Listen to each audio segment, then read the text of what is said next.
I am finally on my way to New Orleans. I'm packing, and we are going to continue this research about what happened with Rachel Dex. Gotta get packed, figure out what I'm wearing because I have no idea what we're wearing. I'm finally headed to New Orleans. I've been saying for a while that I want to go. My flight is booked and we leave today. I'm going to continue my research on my Daggs family history and figure out what happened to Rachel Daggs. So I've got my luggage here. I'm about to get. So from the bit of research that I've done for the past couple of days, I know there was a hurricane. My prayers go out to all the family. A lot of people have lost their lives during this recent hurricane. I believe the hurricane hit North Carolina, if I'm not mistaken. I try not to watch the news. I'm very emotionally sensitive, I'm an empath. I'm not trying to go down that spiral. So I get enough news to know what's going on, but I try not to watch the news. I won't say I try. I don't watch the news. I don't watch the news. I hear enough from other people and on social media to know what's going on. I don't have to watch the news to get the gritty, gory details and see the videos, see the images. I don't need that for my mindset. But I pray that, I don't even have any words. I just pray that all the families at this time are getting the help and the support that they need. I can't even imagine what they're going through, so I don't even have the right words to express my condolences. I am headed to New Orleans, and it has been raining there as well. So for that reason, I've been keeping an eye on the news just a little bit in terms of weather. There's a concern by my family there that I might get stuck. So they're like, yeah, you'll be fine coming, but it's will I get stuck coming back? So I will be there probably about a week. I know it's going to rain, I believe, Thursday, Friday, Saturday, almost my whole trip. It's going to be raining, so I'm going to pack an umbrella. I'm going to pack a light jacket because it's not going to be cold at all. I'm imagining that it's going to be very similar to Ghana. So remember, guys, this is my first time to New Orleans. Please don't come for me in the comments. I know I'm naive to the Creole and Cajun culture that is New Orleans. I'm staying in New Orleans, and then I'm going to drive up to Donaldsonville. Probably a day or two, I will be in Donaldsonville, which is where my Daggs ancestors are from, in Louisiana. So I'm trying to get used to not saying New Orleans because they're not from New Orleans. They're from Donaldsonville, which is in the Ascension Parish. So I'm trying to learn as much as I can.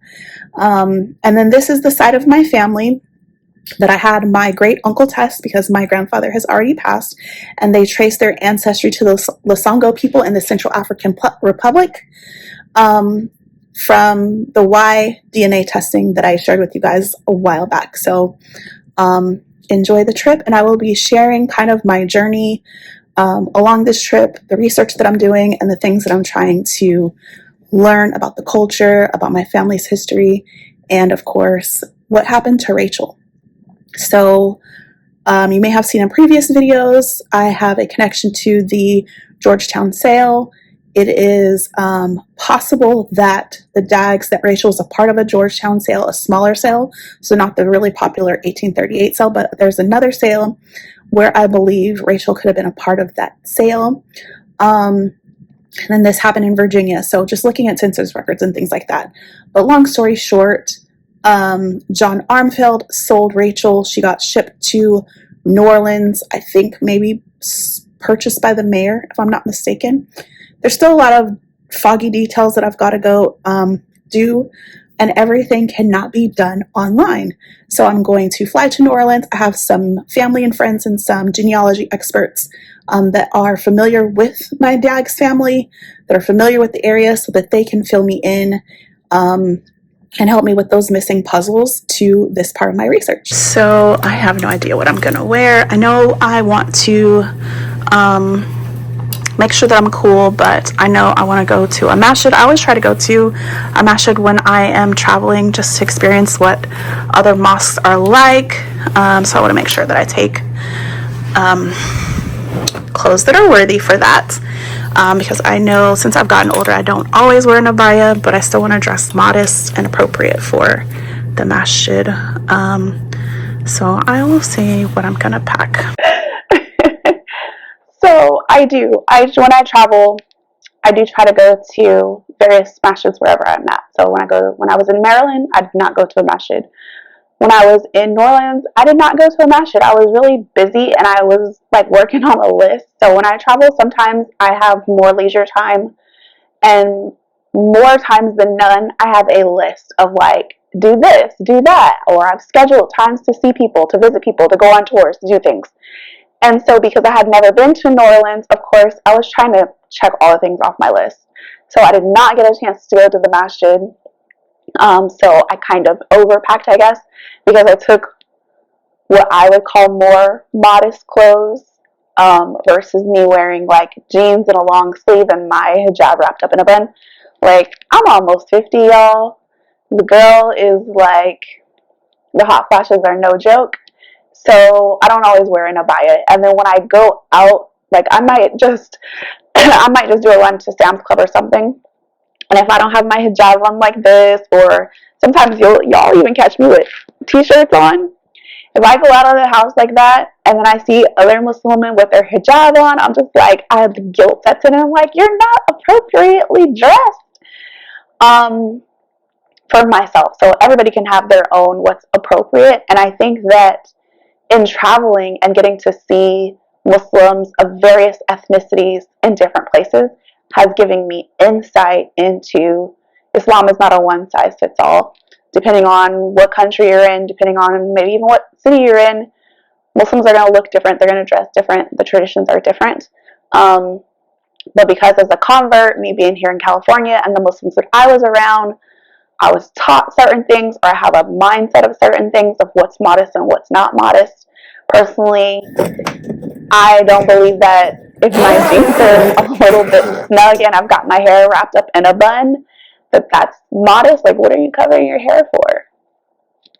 Because, like, what? Like, I don't know. I just feel like there's different levels to modesty. And different times of the year, you will find that I'm more modest than others. So it's cooling off, it's fall, I got my hoodie on, I got my layers on. And I am doing my best to not take any jeans. So I have this cubby situation set behind the closet. It's a mess. It's a hot mess because, and then some of my abayas are still in the other closet with Abdul's clothes, or like on technically my side of the closet. They're over there. So I might take 1 or 2 pairs of jeans. Me and jeans just don't get along. I'm gonna try Torrid's jeans. I've just gotten very wide as of lately, and so jeans and I have not been hanging out together. We have not been friends. But I went by the mall the other day, and I went into Torrid, and they have like, I guess these jeans where it's like 3 sizes. So like, because my hips are really big, but my waist is small, and it's just annoying. It's super frustrating when I'm shopping. So I've been buying stuff like this, stuff that's stretchy. I've even started stealing my husband's pants. He's lost a lot of weight, and so it's gotten to the point where I can steal his pants and wear them. So he has like these Wranglers. I absolutely love. They're super comfortable, and I've copped those. I've stolen them for myself. I've started also just buying some stuff from the men's, but yeah, jeans and I are we're not friends. Jeans and I are not friends. But I'm also just accepting the fact that I'm a curvy girl now. I'm not 20 years old anymore, and so it is what it is. It's not going away. And so I just pretty much need a whole new wardrobe because things just are not fitting the way they used to be. Yeah. And so this is what we're working with. So I tend to shop beige, brown, black, white, green. A little bit of blue has been slowly sneaking in my closet. And it makes it easy when I get dressed because it's easier just to match everything. And those are my favorite colors, and I think they look pretty good on me.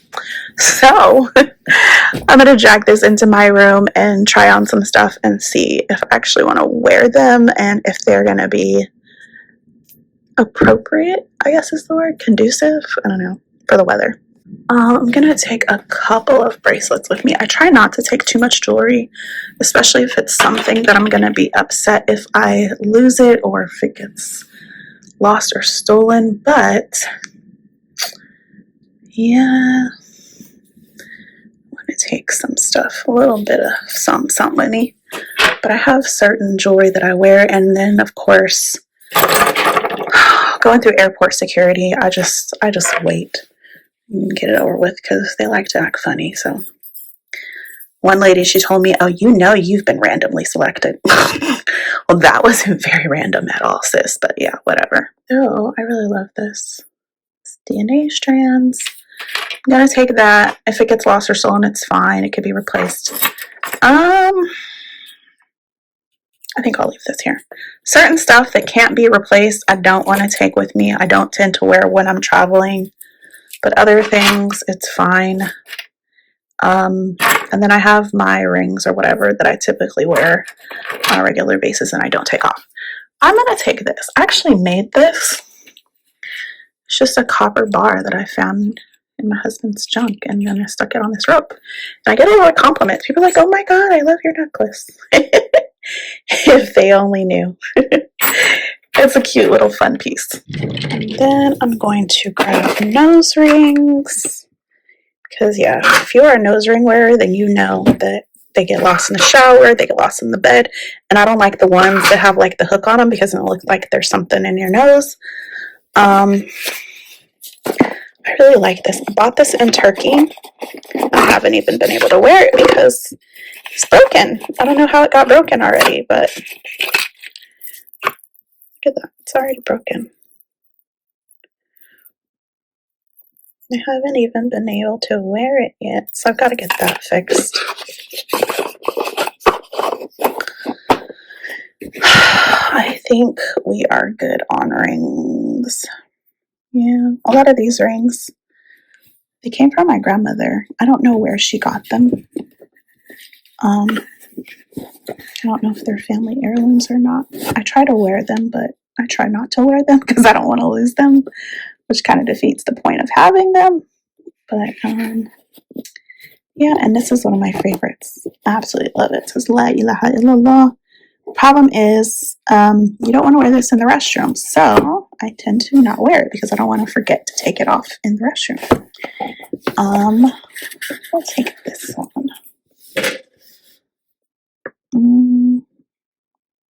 Yeah, I think that's good enough.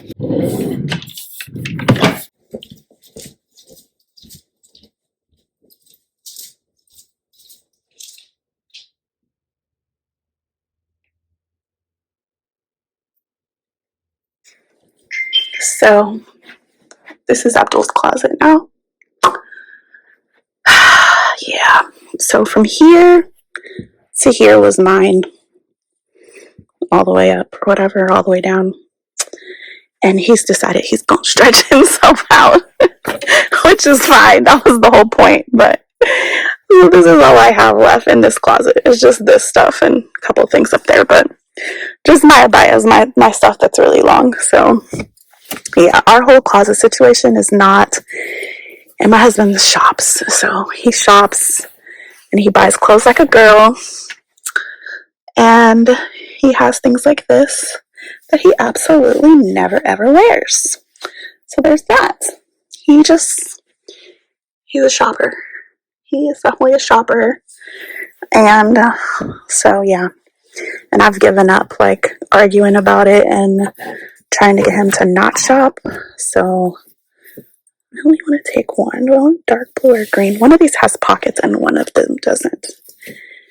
I am definitely a pocket girl, so I'm gonna take.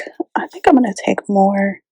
I don't know. So I don't know if you call these abayas or jilbabs. I feel like these are called a jilbab, the ones that don't really have much shape, and then the more flowy ones are called abayas. I don't know.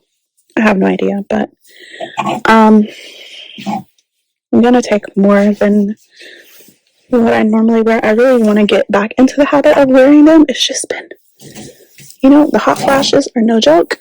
And Allah says, as you get older, they're not required because He knows you're dealing with stuff. But I really want to get back into wearing them. I just feel better. I feel more comfortable.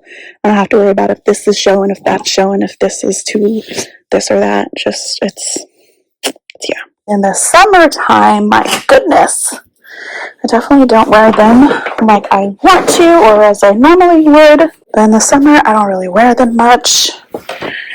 It'd just be too hot for all that. Alright, so I am all packed and ready to go. I think I'm going to wear these on my flight. So New Orleans has been having some tropical rain, tropical storms going on, and most likely that's what's going to be going on this weekend. So hopefully my wardrobe will work accordingly. I think I'm going to take a raincoat and no umbrella.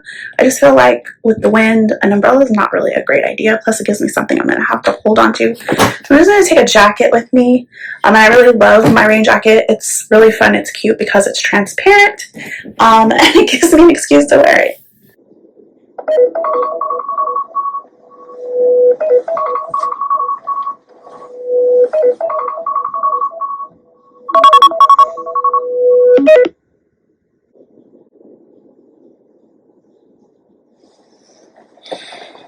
Okay, Google, turn on the ceiling lights.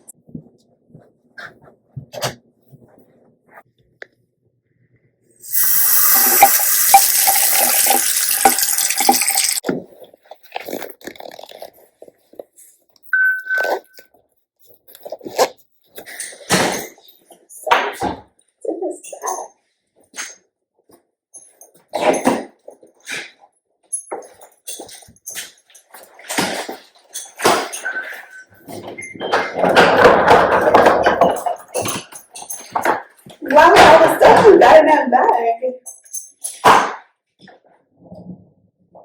Where's your jacket, babe? My bag.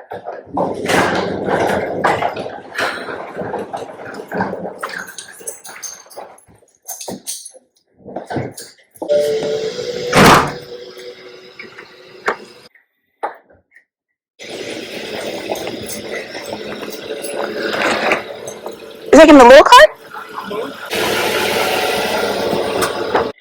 So one thing that I was told, which I've been testing out, a theory that I've been testing out, is how you dress for your flight is important.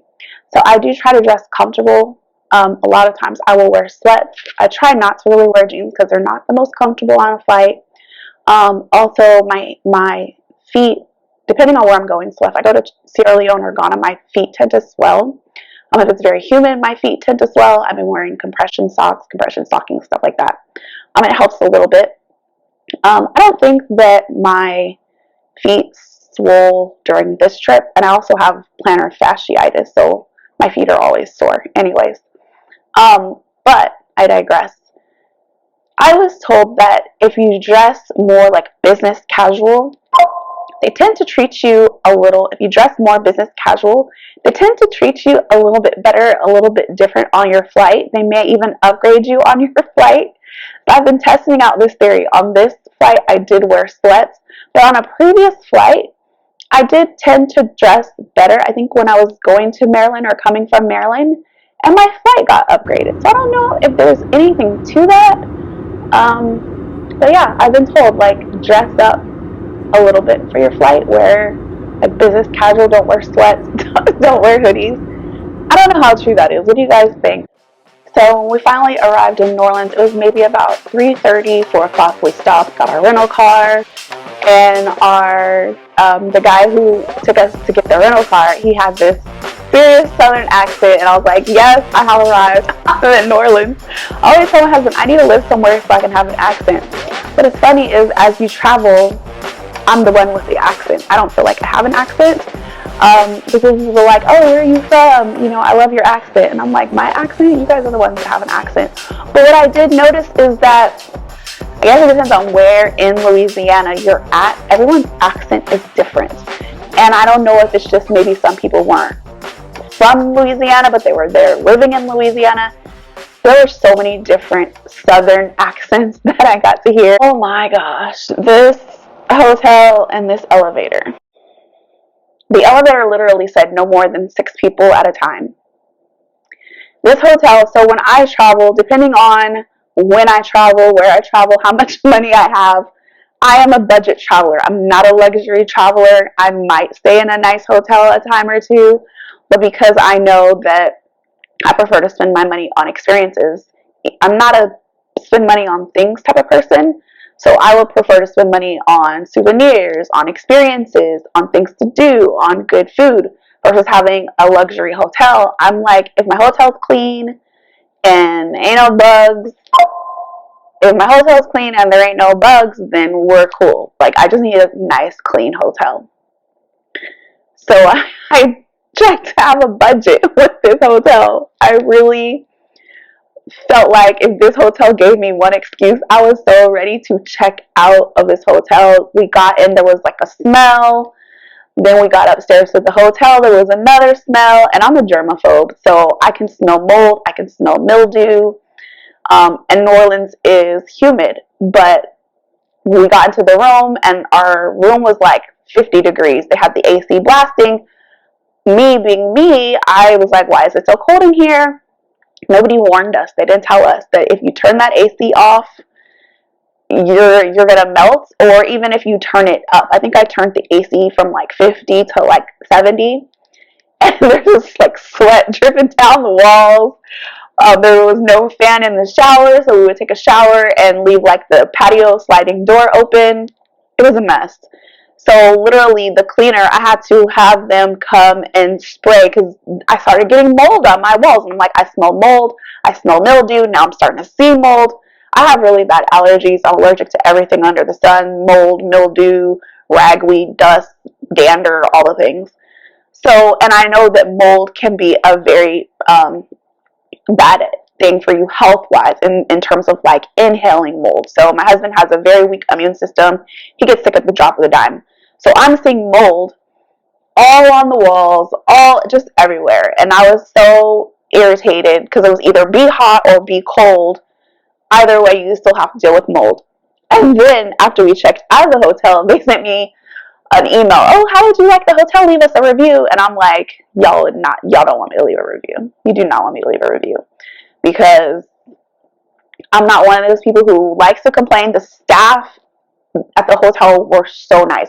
Everyone was very nice, but there needs to be like a disclaimer or like tell people, hey, you're in Louisiana, you need to keep the air on, and when you do that, you're gonna freeze out. Like a couple of the nights we were there, I slept with my hoodie on because it was so cold, but I was afraid we were gonna get more mold on our walls. So next time I know, spend a little bit more money, stay in a more modern hotel if possible. My husband said that the hotel he stayed at when he was there was also older, but they didn't have mold issues. I don't mind staying in an older place. I love the character.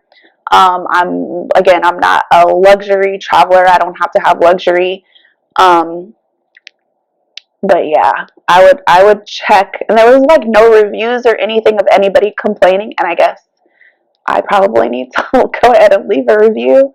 But I didn't want to be rude.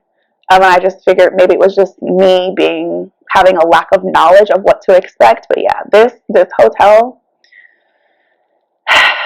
yeah, that's not. What I did really like about the hotel, I'm kind of giving away which hotel it is each room had a name. So coincidentally, I did not pick my room. My room name was like museum art or something like that, or the museum or the art room or something like that. It was the museum of art room. So I thought, what? I don't believe in coincidences, but that type of stuff happens to me all the time. So I thought that was pretty cool. All of the rooms had names like Nola Street, or things named after the city. So I thought that was really super cool and fun. We got to our room, we got all checked in, and then we left to go get dinner because, we got there late, we were tired, we had been flying forever. We got back to the room, and our door was broken. I don't know if it was the electric mechanism in the door. We could not get in our room. I tried my key card, my husband tried his key card. So we had to have someone come up, and they had to actually replace the whole entire key card swipe thing. They tried downstairs to reset our keys. It didn't work. So while we were gone, someone had to actually come and change out the whole entire thing. So I'm telling y'all, this hotel, it was not our day for this hotel. For that night, we took an Uber. We went over to Neyow's. It's a pretty popular spot for the locals. I try to do some touristy stuff, and then I try to do some local stuff, especially when it comes to eating food. And for this whole entire trip, we were on our search to find the best gumbo ever. So my family, both sides of my family, my dad's side's from New Orleans. They make their gumbo a certain way. Or sorry, my mom's side's from New Orleans. They make their gumbo a certain way.